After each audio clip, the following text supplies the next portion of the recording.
அதுதான் வந்து ஸ்பெசிஃபிக்காக சொன்னாங்க. ஒரு 3 ஐட்டம் சொல்லியிருக்காங்க. முக்கியமாக வந்து இந்த free and fair election, it is an inducement free fair and.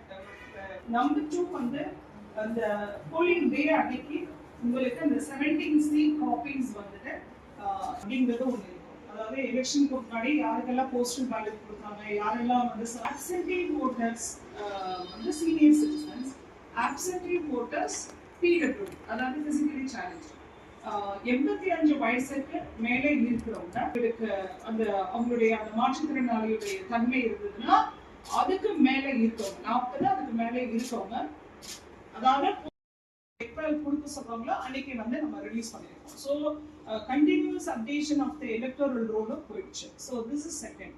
Third important item வந்து நமக்கு தேர்தல் நடைமுறை விதிகள். இதுல அவங்க போட்டிருக்காங்க. என்ன இதை படிக்கிறீங்களா? நீங்க ரீட் பண்ணுங்க.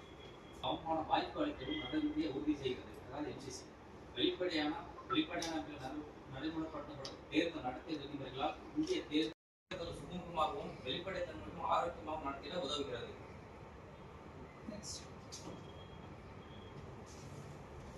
அரசு அலுவலகங்கள் 20 இருக்கிறதும் that should be removed by tomorrow evening. அதுக்கு அடுத்த நாள் ஈவினிங்குள்ள வந்து எல்லா தனியார் வீடுகள்ல அந்த மாதிரிலாம் எழுதி வச்சிருப்பாங்க இல்லையா, தனியார் வீடுகள் சொத்துக்கள் அது மாதிரி இருக்குது, that should also be removed. So it means என்னன்னா 72 மணி நேரத்துக்குள்ள எந்த விதமான இதுவும் இருக்காது. அதுக்கப்புறம் தனியார் இடங்கள்ல ஏதாவது எழுதணும்னா then it should be with the permission ஓட தான் அவங்க பண்ண முடியும் வந்து. So இந்த defacement of the இது வந்து the symbols or other things வந்து இன்னும் 2 நாட்கள்ல முடிக்கப்படணும். அதை சொல்லி